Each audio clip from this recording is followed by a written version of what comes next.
Okay, so this is not the Colorado line where I usually do my rants and my raves, but this one I felt like was harder to do because I don't feel I'm in a 100% mind frame to be making a video and putting my vulnerability out. But that is part of being out of my comfort zone, is being out of my comfort zone. Like that's it. Like if I'm not comfortable, I'm out of my comfort zone.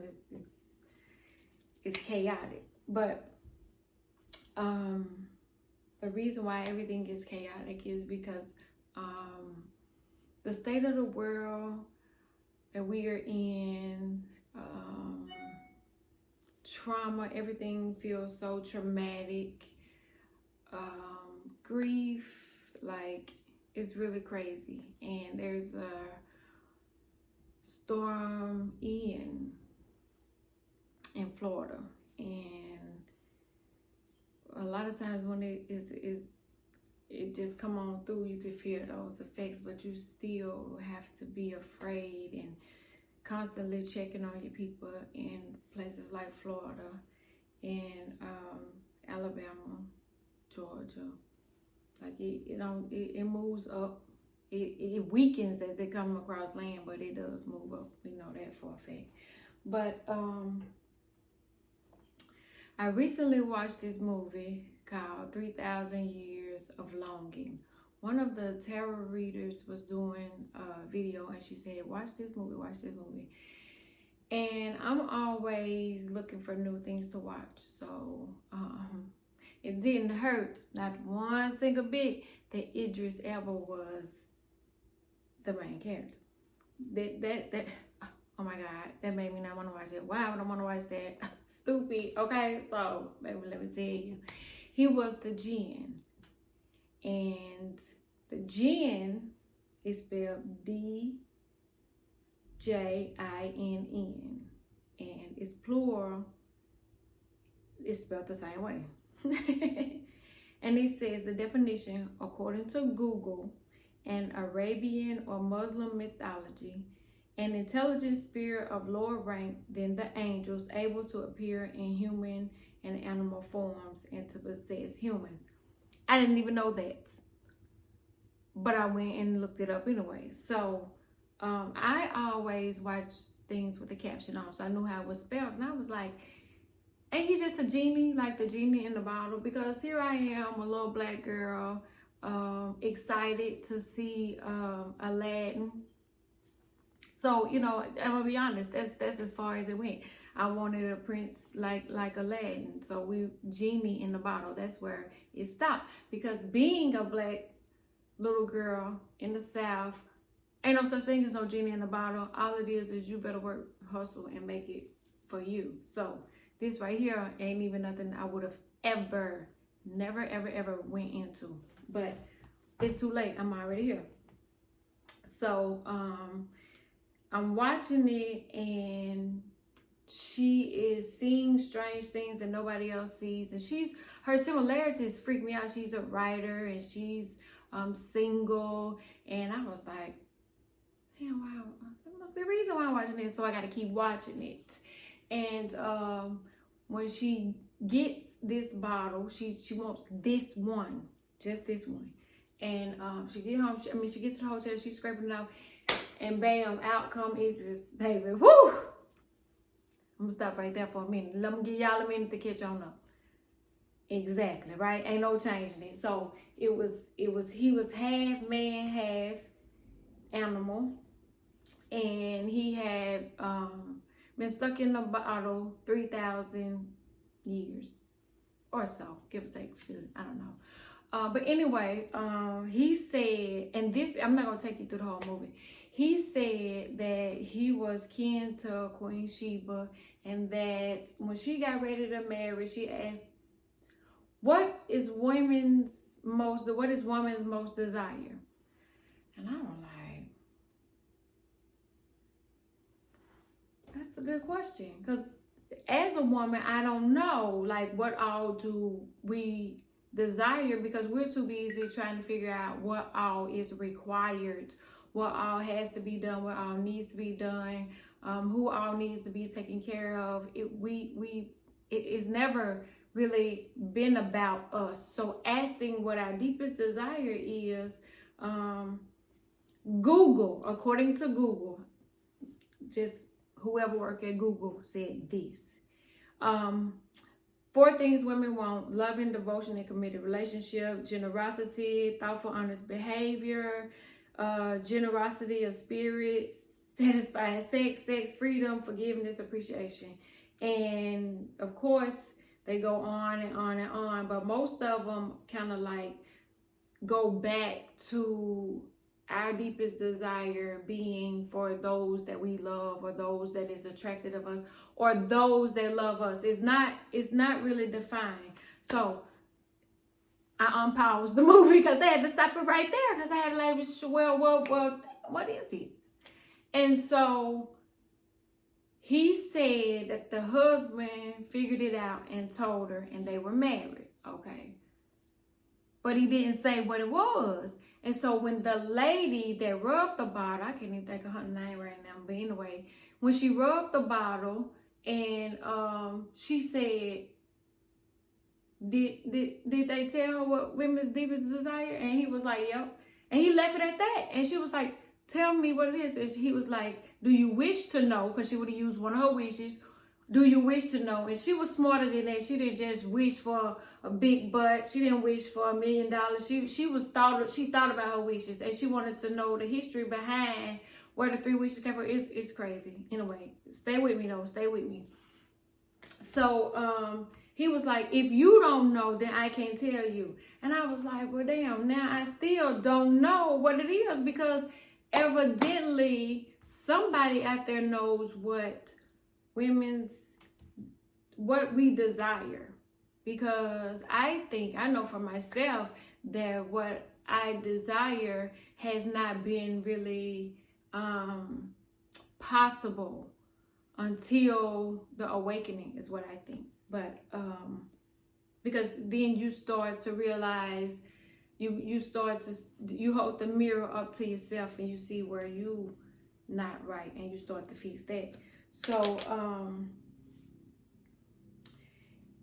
that is crazy to think that that's something that is so foreign to us, because as a Black woman, we're the most unappreciated, underprotected, undervalued, endangered, most disrespected. We are the most least amongst those. Everybody dollar equal a dollar until it get to us, and it's like half a dollar. And yet we're the backbone of so many great things. Like so many great things. If you check back, you go somewhere along the line connected back to a Black woman. That's how powerful we are. And it's not safe for us to have babies. It's not safe for us to be ill. It's not safe for us to ignore our health. It's not safe for us to say no. It's not safe for us to be. And I struggle with that because after I had my oldest, I was finally diagnosed with endometriosis. So my oldest is about to turn 21. So only a few years. Stay with me. But so I had my first surgery when she was 2. So in 2003, I had my first surgery for endometriosis. And I was young. I hadn't even turned 21 yet. My birthday hadn't came. And so that's when it was diagnosed. And from that point on, I've been asked to have a hysterectomy. And I have said no every time. And it's not been easy. But I see that we're talking about it now, which I've been willing to talk about it. I've tried to get people to talk about it. Let's talk about it. Let's do something about it. And now more people are saying, let's figure it out. Yet, they overturn Roe versus Wade. They want to tell us that what we can do inside our uterus. Yet again, ain't nobody protecting once you out the uterus. You just out there on your own. And it's worse when you got black female just out there on own. I'm not saying I condone it either way. I'm just saying leave it the fuck alone. If you ain't got to stay up late at night with it and you just don't know how. Like, y'all stay out of it unless you got a son that you got to worry about. Like, stay out of what goes on in our body. If you ain't gonna fix nothing, if you ain't gonna take care of them or watch out for them or let them slide out here. So a lot of times endometriosis affects more than just 7 to 10 days, which I just found out was too long for a cycle. I thought that was normal. Silly me. I didn't know. I really didn't know. I didn't even know the amount of blood that we were supposed to have, only supposed to be a teaspoon a day. Damn it, I didn't know that either. Which would lead to anemia, which will lead to so many other things that could lead us to the ER to ask them, are we okay? And they say yes, and we fall out. You know, like, we asking, but we really are, we're begging to be heard. And so I struggle with symptoms outside of that little 7 to 10 day window, as I'm sure most women do, because most of the women that I've talked to that have fibroids, endometriosis, the complaints are the same. So a lot of what I feel sometimes bloating, and this is not nothing to be ashamed of, but if you feel that way and you don't want to put on no clothes or you don't feel cute, because I feel like I can't be cute if I don't feel cute. So if I can't feel cute, then leave me alone. I don't want to go anywhere. But sometimes that's not always the case. So what do you do when you want to be cute and you want to feel cute, but Mother Nature says, well, we're not going to let you do that today. That ain't going to happen. So this is my stomach doing the flare. I can tell because I can hold it like a baby. So that's how I can tell I'm having a flare. I wasn't like this last week. It wasn't like this 2 days ago. So anyway, it is what it is. So when I still have to be cute to go out somewhere, but I got to hide that, I want to be cute. So I don't like having twins. My mama didn't have nobody else when she had me. So I don't like having twins. So I have to be creative. One, because I'm a creator and creativity runs out through the bones. So this, I'll start with this, was, and I'll put the pictures in. This was some pants that I was like, I'm not gonna wear them things. But I'm gonna wear it as a shirt. And it's cute. And this is a skirt. I'll show you the tag. Forever 21. It's a cute skirt, but the you know, the thighs and things hanging out and stuff, you know. So sometimes as a mother you can't do it. You know, you want to be a little respectful. So I can make this into a cute little backless shirt. Everything covered up.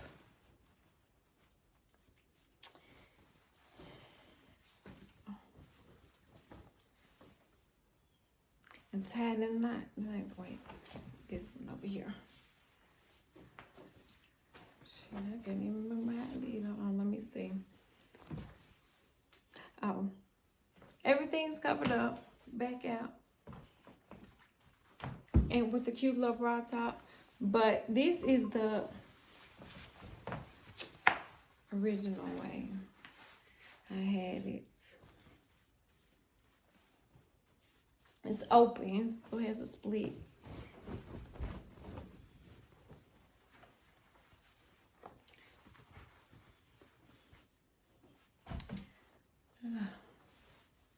And I am not finna edit these. For what? Because I already told you my secrets. I just be over here creating little things and then won't go nowhere. But everything is covered up.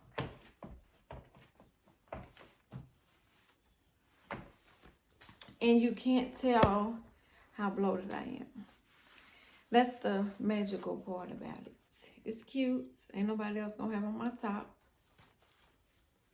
Everything's covered up. And my fatness is concealed. So nobody knows my secret. Nobody knows that my back hurts. My legs hurt. I'm tired. I'm sleepy. And nobody cares. That's the sad part about it. Nobody really cares. Ain't nobody really. They still want to eat. Still gotta go to school. Still got homework, you know.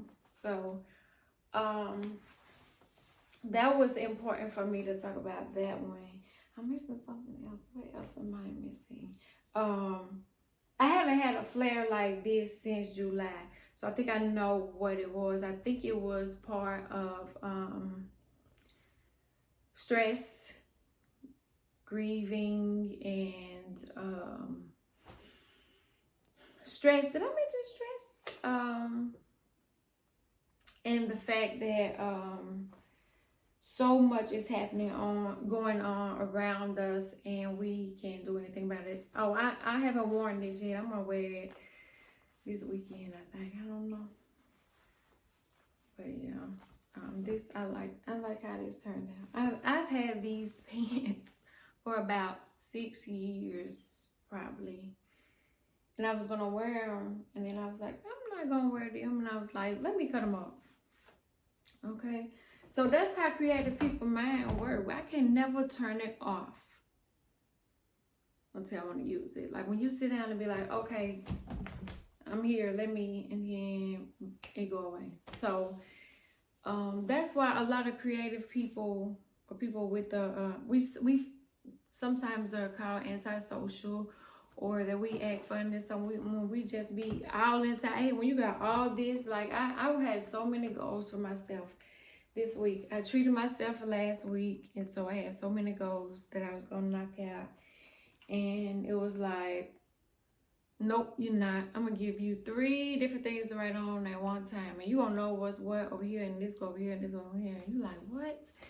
But for some crazy reason, I'm able to make it happen. So I gave myself a timer on social media so that I can stay on task. I'm one of those people. I'm a Scorpio, so I procrastinate until it's time to. You give me a deadline, I'm on it. Otherwise, I'm out here looking at the birds. I'm sitting next to water. I'm binge watching TV, you know. So you give me a timer, give me a deadline, and I'm on it. But if you just let me free flow, you gonna procrastinate. That's how I ended up cutting these up. I was like, I'm gonna get rid of some of these clothes. It's fall outside. Let me go through some of this stuff and give it away. And I was like, you know what? You got some things you gotta do this weekend. You might need an outfit. Because as somebody with endometriosis, that's what we're stressed about. Like, am I going to be uncomfortable in the shoe, or I'm going to be uncomfortable in the waist? We have to figure out which one. And I've gotten to the point where I'm going to be comfortable, I'm going to be cute, and I'm going to be classy. That's what I'm going to be. Unless I'm going to be ratchet. It's only 1 or 2 ways it can go for me. And a lot of times it be in between. I be stuck in between some damn well. But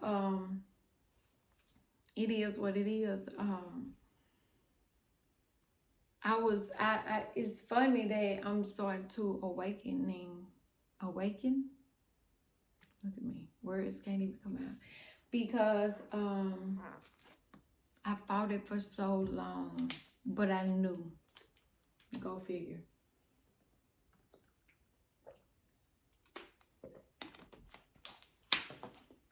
And everything confirms it, which makes it even worse. Everything is confirming it. And it's like,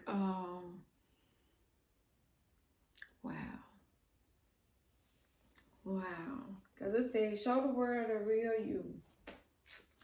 I will not. I'm Scorpio. We don't do that. And then things happen out of your control, and you got to step up and be like my endometriosis. For the longest, I hid it. Like, I felt like it was my fault. Like, how could you blame yourself for something you had no control over? If it was cancer, you wouldn't blame. I wouldn't, it would be different. And then they say endometriosis is a form of cancer. I don't want either one of them. I don't care how you form it out. Keep that shit over there. But I had 3 amazing kids when they said I wasn't gonna have any. 3. Yeah. And so if I had had the hysterectomy at 20, then there would be that on that. It would just be me and little sis, me and homegirl just hanging out. But I thank God for the strength to keep going so that I can end up with all 3 of my children, and that's a blessing. If you've ever lost life, you know how much of a blessing it is, and if you've given life, you know how much of a blessing it is. So it's one of those things that a lot of times we take for granted. We take it for granted that you could just give life, because that shit ain't easy. It's very hard, and a lot of times it's life-threatening, and you just don't know this life you carrying, the assignment that you have to get it here, but their assignment is even bigger. So you got to be the one to deliver a whole nation, a whole world. So it's something I don't take for lightly. I don't take lightly, and I don't take it for granted. I am very, very honored to be their mother, and it's been a pleasure. I can't wait to see where we go next, because they make life worth living. A lot of people complain, baby, I wouldn't be where I'm at without them. And they put me in check sometimes, and it's needed. They be like, hey, sis, you know what you done? Hey, you know who? It's like my oldest one sends memes and gifts and videos all day long, encouraging and saying, girl, get up, And then I got another one in the car playing songs that's like, don't forget who you are. And I got a little one that challenges me every day. They wake up like, you know how strong you are? Because that's strength. But it's something you can't put a price tag on it. You can't buy it. It's something you can't explain. I hear it's even better when it's a man-child. And a grandchild, that's the love that they say you can't.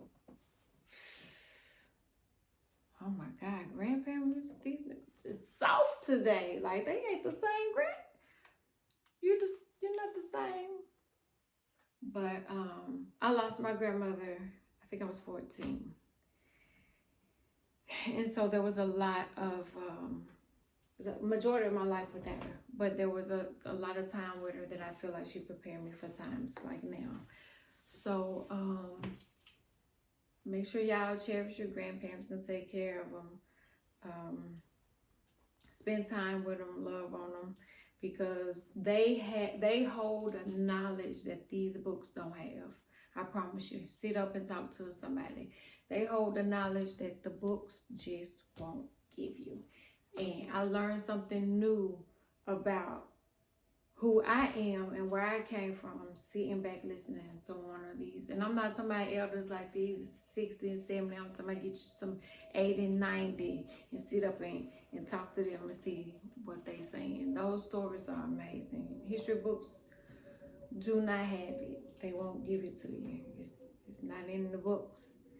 And then some stuff is in some books where they hide and stuff. Where you say, if you want to hide something, put it in the book. We reading the books. And guess what? We ain't got to read them because they can read them for yourself. That works for me. But we definitely are, there is knowledge in books, so much knowledge. And it's because what's being written down, what's being left behind helps unlock the keys to the future. So books, get you some books, get you some wise older people. Do your own research. Research, that's big.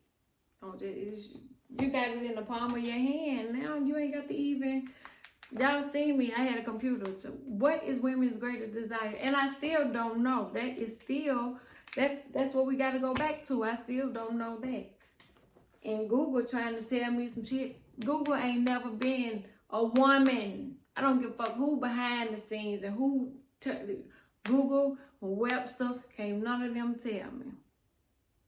But it is something that I'm excited on this journey to find out what it is. I'm going to let y'all know because I'm working on it. That's going to be my next movie. What is women's, like, what do we desire the most? I know it's a couple of them strong black men we desire the most. I won't name names because it will get me in trouble. But we desire some of those strong black men. We see them, we watching them, we saluting them. We realize that it's a few of y'all out there. We realize that. And not only is it more than a few good, strong black men out there, they grown, adult, matured. They want the finer things in life just the way we do. Because I feel like a lot of men have been taking notice and they realize that we can bring the table to the table. We can bring the tree that you make the wood with, that to make the table. We could bring the tree. We could bring the roots. We could bring, like, we able to offer you to make multiple tables. So stop asking us that. It's about building together. Because what I'm liking, you might be able to provide, and vice versa. So that's important too. And I know it's a few good men that we don't salute all the time. Because I know President Obama is not a cheater. I know they say all men cheat, but my president would not. My president and my pastor, two men that don't cheat. I don't care what you say about them. They don't, Obama doesn't cheat. And my pastor don't cheat. And cousin LeBron James, he don't cheat. We got a lot of family who don't cheat. Like, I know them some good men, them some good brothers. Don't say nothing about those. Because we hear the stuff y'all be trying to do about with our cousins and stuff. And we don't like that. But